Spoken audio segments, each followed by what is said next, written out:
Memnun oldum. Ben Moriwaki, Yoshinori Moriwaki. Ee, Japonya ve Türkiye nasıl farkı var? Japonya sizden daha büyük deprem de oluyor ve sıkı sıkı deprem oluyor ve biz tecrübe çok onun için size bunu paylaşabilirse daha iyi anlayabilir diye düşünüyorum. E, Magnitudo 5.5 bir ülkede magnitudo 5.5 yani orta seviyedeki deprem diye söyleyebilir. Bu orta seviyedeki depremi bir ülkede senede kaç kere geliyor? Tabii ki sadece bir sene, 2 sene değil.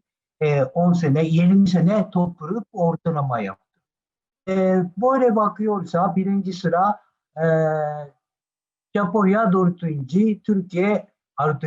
Dünyada sıra 5.5'den büyük deprem senede kaç kere geliyor? En fazla Çin'de. Ama Çin mesela çok büyük arazi yani ülke büyük. Türkiye ve Japonya bakıyorsa Türkiye Japonya'nın metrekare olarak 2 katı büyük. Bunun için tabii ki metrekareden kaç tane diye görmek lazım, bakmak lazım. O zaman ikinci sıraya gidiyor. Türkiye 17. sıra. Japonya 6. sıra.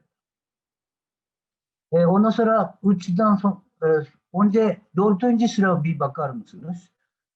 Şimdiye kadar tarihte en büyük deprem e, bir ülkede yani Türkiye ve Japonya ne kadar geldi? Türkiye ise 1939'daki Erzincan'ın depremi. Japonya ise 2011'in Tohoku bölgesi Sendai'de olduğu magnitudo